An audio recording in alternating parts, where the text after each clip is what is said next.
नमस्कार मित्रों, मैं मूलमंत्रा क्लासेस महेंद्र वर्मा। आइएगा हम लोग बात करते हैं वैदिक काल के सेकंड वीडियो की बात हम करेंगे। फर्स्ट वीडियो हम डाल चुके हैं और आप लोग जा सकते हैं मूलमंत्रा क्लासेस के चैनल पर, वहां पर प्लेलिस्ट पूरी की पूरी बनी है और क्रमबद्ध तरीके से आप वीडियो देख सकते हैं। तो ये वैदिक काल का सेकंड वीडियो है जहां पर हम लोग थोड़ा सा ऋग्वेद के बारे में बात करेंगे, यजुर्वेद के बारे में बात करेंगे, सामवेद और अथर्ववेद के बारे में हम बात करेंगे। सारी की सारी चीज़ें वहाँ पर फर्स्ट वीडियो में पड़ी हुई हैं। जो कुछ बचा था वो सेकंड वीडियो में, इसके बाद थर्ड वीडियो भी जाएगा उत्तर वैदिक काल का। तो अभी हम ऋग्वेद के बारे में बात करेंगे, यजुर्वेद के बारे में बात करेंगे, सामवेद के बारे में बात करेंगे, अथर्ववेद के बारे में बात करेंगे। उसके बाद पूर्व ऋग्वैदिक काल या ऋग्वैदिक काल की स्थितियों के बारे में हम बात करेंगे। तो थोड़ा सा आइएगा ऋग्वेद के बारे में हम बात करते हैं। वैदिक काल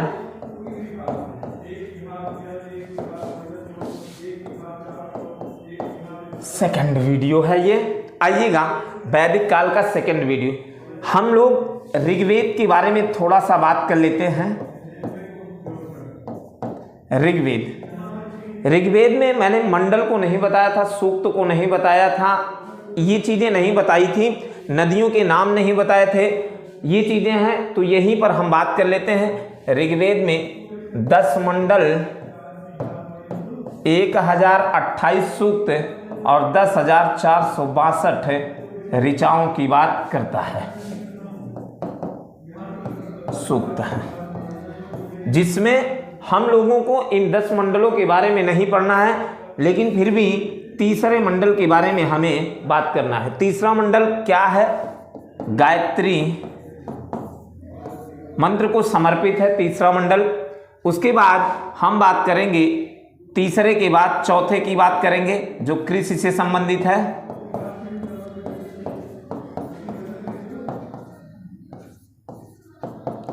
कृषि से संबंधित है। सातवां मंडल वेरी वेरी इंपॉर्टेंट हो जाता है। सातवां मंडल दशराज्ञ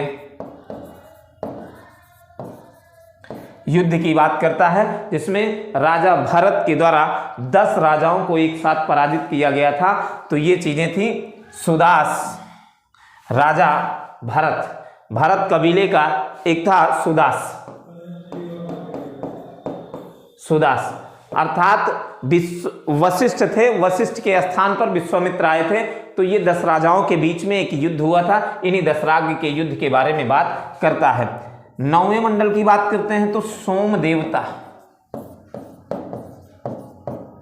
का उल्लेख मिलता है। और 10वें मंडल की बात करते हैं तो पुरुषसूक्त की बात करते हैं। पुरुषसूक्त में हम लोग देखेंगे, पुरुषसूक्त की अगर हम बात करें तो पुरुषसूक्त में ये वर्णों पर अर्थात कर्म के आधार पर, कर्म के आधार पर विभाजन किया गया। किसका विभाजन किया गया? वर्णों का विभाजन किया गया। एक विराट पुरुष था, उन्हीं के शरीर के अंगों के द्वारा ये चीजें विभाजन किया गया और कर्मों पर आधारित व्यवस्था थी। तो ब्राह्मण, क्षत्रिय, वैश्य, शूद्र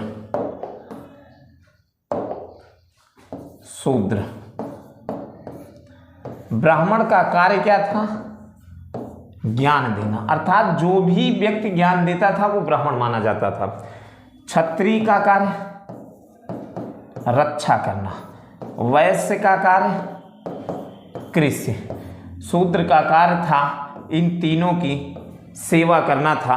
तो ये वर्णों के आधार पर विभाजन किया गया। तो ये ऋग्वेद की बात करता है। अब आइएगा मंडलों की हमने बात किया। ऋग्वेद में 10 मंडल की बारे में जो इंपॉर्टेंट था वो हमने बात किया। ऋग्वेद में क्या चीजें और लिया गया है? ऋग्वेद में थोड़ा सा किसका वर्णन मिलता है? ऋग्वेद में अस्तो मां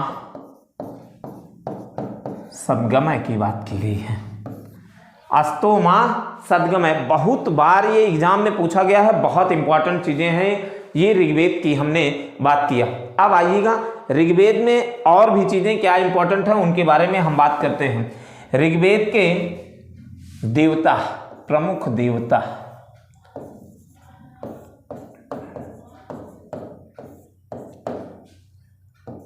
का कितनी बार उल्लेख किया गया? अग्नि का 200 बार, इंद्र का 250 बार, वरुण का 30 बार। तो सबसे ज्यादा किस देवता का उल्लेख किया गया? इंद्र का उल्लेख किया गया। वर्षा के देवता माने जाते हैं, तो 250 सबसे ज्यादा उल्लेख किस देवता का किया गया? इंद्र का किया गया। अब बात करते हैं, ये प्रमुख देवता की बात हो गई। नदियों की हम बात कर लेते हैं, प्रमुख नदियों की।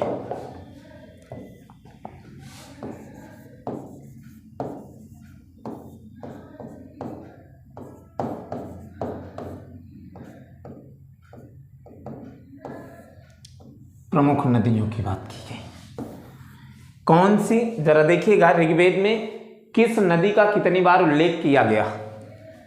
तो गंगा नदी का 1 बार,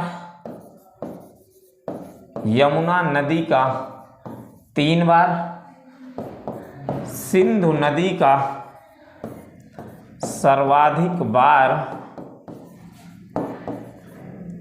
उल्लेख किया गया। और क्या? सबसे पवित्र नदी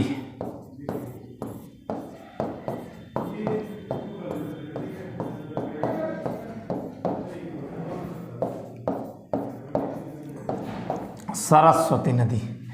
इस नदी का नाम क्या है? ये चीजें जरा देखिएगा। इस नदी का नाम नदीतमा, देवीतमा, मातेतमा के नाम से जाना जाता है। अर्थात सबसे पवित्र नदी कौन सी थी? ये सरस्वती। और सर्वाधिक किस नदी का उल्लेख किया गया? ये सिंधु नदी का उल्लेख किया गया है। तो ये चीजें हैं। आइएगा थोड़ा सा ऋग्वेद में और चीजें हम बात कर लेते हैं। ऋग्वेद में गाय का कितनी बार उल्लेख किया गया है? ऋग्वेद में गाय का उल्लेख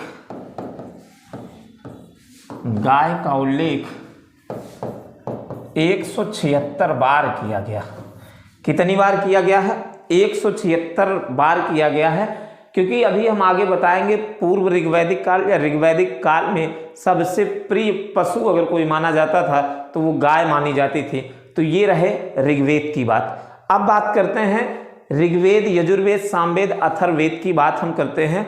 तो एक क्वेश्चन बचा है वो हम करा दे रहे हैं यहाँ पर, जिसे हम वेद त्रयी के नाम से जानते हैं। तो वेद त्रयी किसे कहा जाता है? फिर आगे हम पूर्व ऋग्वैदिक काल की स्थितियों के बारे में हम देखते हैं। तो वेद त्रयी,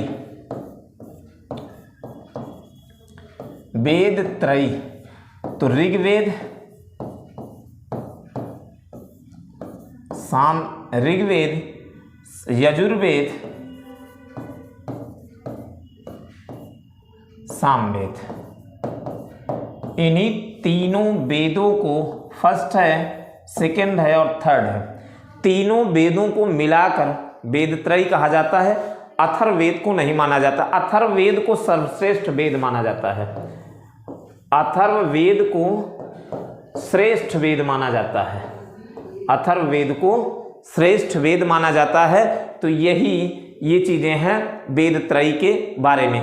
अब आइएगा हम बात करते हैं ऋग्वैदिक काल की स्थितियों के बारे में। ऋग्वैदिक कालीन के समाज के बारे में हम बात करते हैं।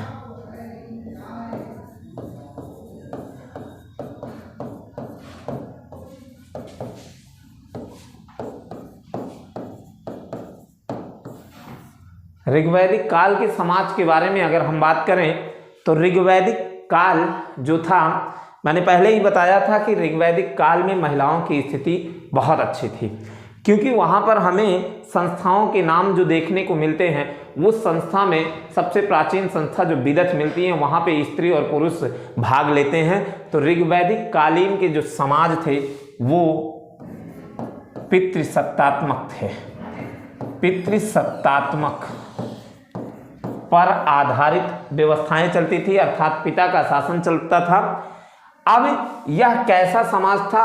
समता मूलक समाज था। समता मूलक अर्थात कोई भेदभाव नहीं था, स्त्री और पुरुषों में कोई भी भेदभाव नहीं था। ये ऋग्वैदिक काल की समाज थी। कौन सी समाज की स्थिति थी? शहरी थी या ग्रामीण थी? तो ग्रामीण समाज था, ग्रामीण समाज था ऋग्वैदिक काल। यहाँ की हम स्थितियों के बारे में हमने देखा, पितृसत्तात्मक और समतामूलक समाज था। अब थोड़ा सा हम यहाँ पे अगर बात कर लें तो ऋग्वैदिक काल में एक जगह कहा गया है कि एक ऋषि कहता है कि मैं कभी, मेरे पिता राजवैद और मेरी माता अन्न पीसने वाली है। तो ये बहुत बढ़िया कथन है कि ऋषि कहता है, क्या कहता है? एक ऋषि कहता है, पूर्व ऋग्वैदिक काल में एक ऋषि कहता है मैं कवि और मेरे पिता राजवैद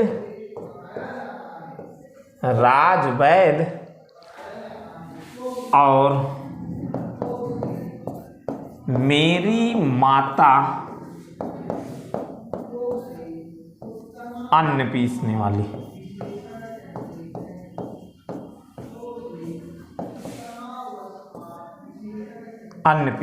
है। ये कभी कभी एग्जाम में पूछता है कि ये किस काल में कहा गया था? तो ऋग्वैदिक काल में कहा गया था। तो ये चीजें हैं ऋग्वैदिक काल के बारे में। अब आइएगा हम संस्था के बारे में बात करते हैं। तो ये चीजें हैं, आइएगा ऋग्वैदिक काल की संस्था।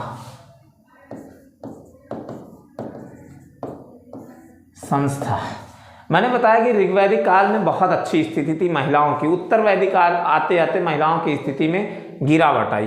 तो संस्था में पहले सभा को देखते हैं, समिति को देखते हैं, विदथ को देखते हैं। सभा का उल्लेख 8 बार किया गया है ऋग्वैदिक काल में, समिति का उल्लेख 9 बार किया गया है, विदथ का उल्लेख 122 बार किया गया है। सबसे ज़्यादा अगर किसी संस्था का उल्लेख किया गया है तो विदथ। क्यों? ये सबसे प्राचीन संस्था थी, सबसे प्राचीन संस्था थी। यहाँ पर क्या होता था? स्त्री और पुरुष दोनों भाग लेते थे। तो ये संस्थाओं के बारे में हमने बात किया। तो ये चीज़ें बहुत इंपॉर्टेंट है। संस्था सबसे ज़्यादा इंपॉर्टेंट अगर है तो विदथ की बात हमने किया, जो सबसे प्राचीन संस्था यहाँ पर। अब आइएगा हम नदियों के बारे में बात कर लेते हैं। ऋग्वैदिक काल में नदी के नाम, ऋग्वैदिक काल में नदियों के नाम।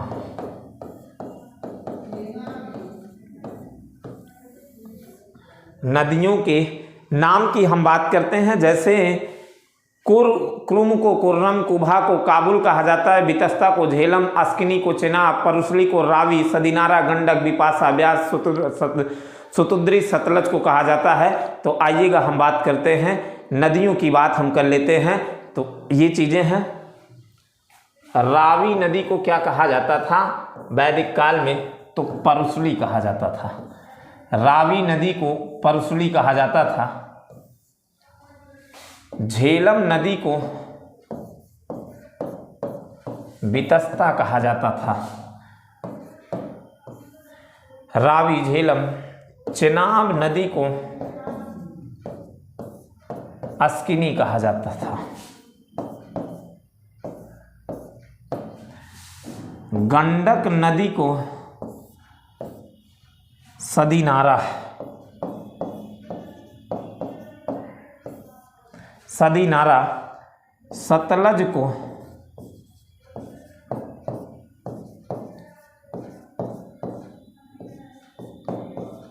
सुतुद्री कहा जाता है। ये नाम है, अभी और भी हैं।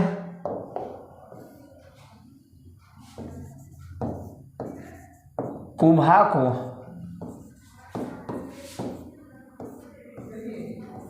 काबुल कहा जाता है,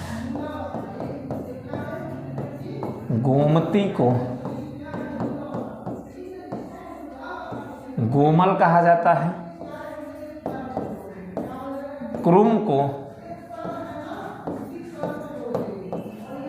कुर्रम कहा जाता है, कुरुम को कुर्रम, व्यास को विपाशा, व्यास को विपाशा, व्यास को विपाशा के नाम से जाना जाता है। तो ये कुछ नदियों के नाम हैं। तो ये बहुत इम्पॉर्टेंट है नदियों के नाम में, जहाँ से आपके एग्जाम में ये चीज़ें पूछता है। ये रहे आपके नदियों के नाम। अब आइएगा हम बात करते हैं, पशुओं की बात करते हैं। ऋग्वैदिक काल में सबसे पवित्र पशु जो माना जाता था वो गाय मानी जाती थी। ऋग्वैदिक काल में सबसे पवित्र पशु गाय मानी जाती थी। गाय मानी जाती थी क्योंकि गाय को अघन्या कहा जाता था। अघन्या का अर्थ होता है ना मारे जाने योग्य। इसी गाय का उल्लेख ऋग्वेद में 176 बार किया गया है। ऋग्वेद में गाय का उल्लेख कितनी बार मिलता है? 176 बार गाय का उल्लेख किया गया है। तो ये चीज़ें हैं। अब आइएगा इसी समय हम बात कर लेते हैं, निष्क की बात कर लेते हैं, रुक्म की बात कर लेते हैं। ऋग्वैदिक काल में क्या चीज़ें थी ये? निष्क,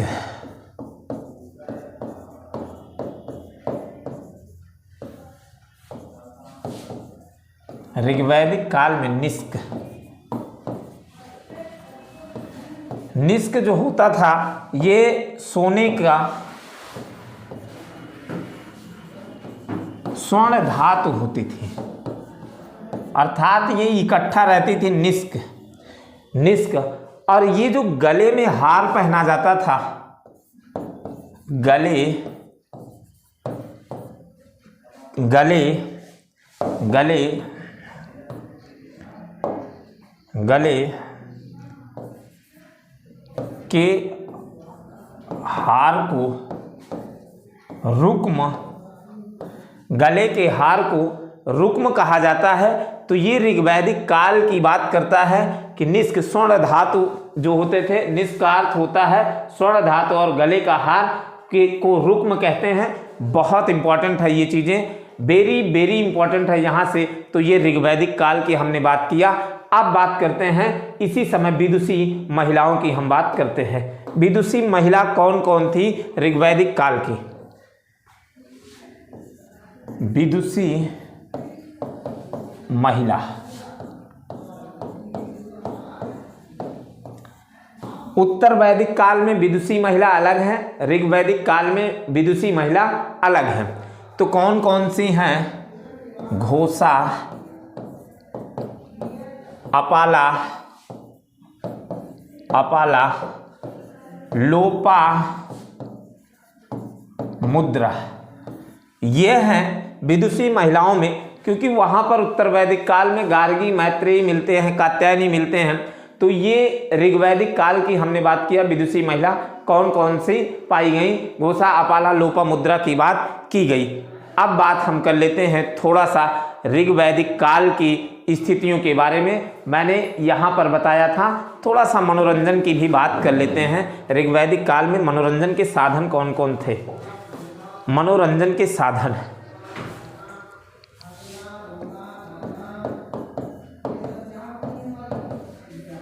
मनोरंजन के साधन,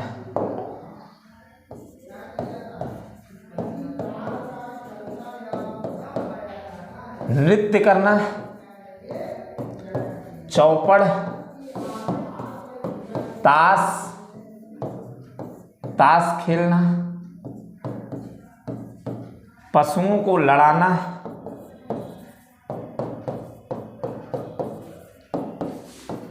आपस में लड़ाना इत्यादि था। ये मनोरंजन के इनके साधन थे। अब बात करते हैं ऋग्वैदिक काल के वस्त्र की, हम बात कर लेते हैं। वस्त्र कैसे थे? वस्त्र कमर के नीचे पहनने वाले वस्त्र को नीव कहते थे, ऊपर पहनने वाले वस्त्र को वासन कहते थे, कमर के ऊपर, और जो साल की तरह अर्धवस्त्र जिसे हम कहते हैं, जो साल की तरह ओढ़े रहते हैं, उसको अधोवास कहते थे, और पगड़ी अर्थात सर में लपेटने वाले को हम ऊसड़ी कहते थे। तो आइएगा, वस्त्र कमर के नीचे वाले वस्त्र को नीवी कहते थे, अर्थात जिसे हम पैंट बोल सकते हैं। कमर के ऊपर अर्थात जिसे हम शर्ट कहते हैं, उसको हम वासन बोलते हैं, वासन कहते थे। उसके बाद हम अर्धवस्त्र अर्थात जो साल ओढ़े रहते हैं, साल ओढ़े हुए वस्त्र को हम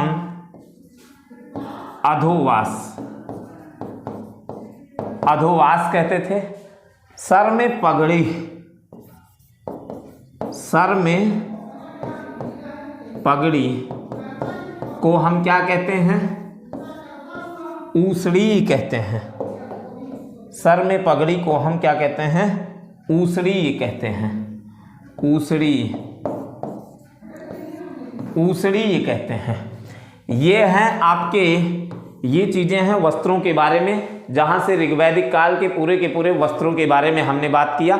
अब आइएगा ऋग्वैदिक काल में प्रचलन की हम बात कर लेते हैं। मैंने कहा ऋग्वैदिक काल में महिलाओं की स्थिति बहुत अच्छी थी, यहाँ पर प्रचलन भी बहुत अच्छा चल रहा था। देखिएगा, ऋग्वैदिक काल में प्रचलन किस चीज़ का प्रचलन था? आइएगा, जो हमारे सभ्य समाजों की बात की जाती है उसी का प्रचलन यहाँ पे स्पष्ट रूप से देखने को मिलता है। अब देखिएगा, सती प्रथा का प्रचलन नहीं था। सती प्रथा का प्रचलन नहीं था। प्रचलन बहुपत्नी विवाह का भी प्रचलन नहीं था। बाल विवाह का प्रचलन नहीं था। ये चीजें हैं। और यहाँ पर एक चीज ध्यान दीजिएगा, जो जीवन भर अविवाहित रहने वाली महिला को क्या कहा जाता था? अमाजु कहा जाता था। जिस प्रकार से समुद्र को पारावत, मरुस्थल को धन्य कहा जाता था, उसी प्रकार से समुद्र को पारावत, इसी समय यहाँ पर हम लिख दे रहे हैं, समुद्र को पारावत, मरुस्थल को धन्य, मरुस्थल को धन्य के नाम से जाना जाता है। तो यहाँ पे ये स्थितियाँ, ये प्रचलन में नहीं था, ये नहीं था। उत्तर वैदिक काल में ये आते आते यहाँ पर था। तो ये इस प्रकार से कितनी अच्छी व्यवस्थाएं थी, ये पूर्व ऋग्वैदिक काल की बात करता है। अब हम बात करते हैं वैदिक काल में अनाजों के नाम की, हम बात कर लेते हैं। अनाज कौन कौन से थे, क्या नाम दिया गया है, बार बार ये पूछा जाता है, तो इसकी बात हम कर लेते हैं। अनाज, जैसे जौ को क्या कहा जाता था? जौ को क्या कहा जाता था? जौ को वैदिक काल में यव कहा जाता था। ये अनाज के नाम है, ये चीजें हैं। धान को क्या कहा जाता था? धान को व्रीहि कहा जाता था। धान को व्रीहि कहा जाता था। गेहूं को गोधूमि कहा जाता था। गेहूं को गोधूमि कहा जाता था। गोधूमि गो धूमि कहा जाता था, मूंग को मृदंग कहा जाता था, ईख को ईछ कहा जाता है, ईख को ईछ कहा जाता था, उड़द को मांस कहा जाता था। ये ऋग्वैदिक काल के, वो वैदिक काल के अनाजों के नाम है।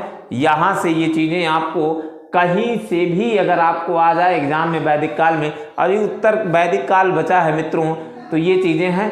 एक चीज़ और ध्यान दीजिएगा, वैदिक काल में पूछता है कौन सी शासन व्यवस्था थी, तो वैदिक काल में ध्यान दीजिएगा, वैदिक काल अर्थात पूर्व ऋग्वैदिक काल,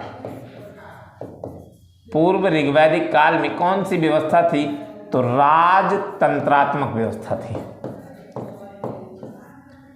राजतंत्रात्मक व्यवस्थाएं थी। तो ये ऋग्वैदिक काल की हमने बात किया मित्र।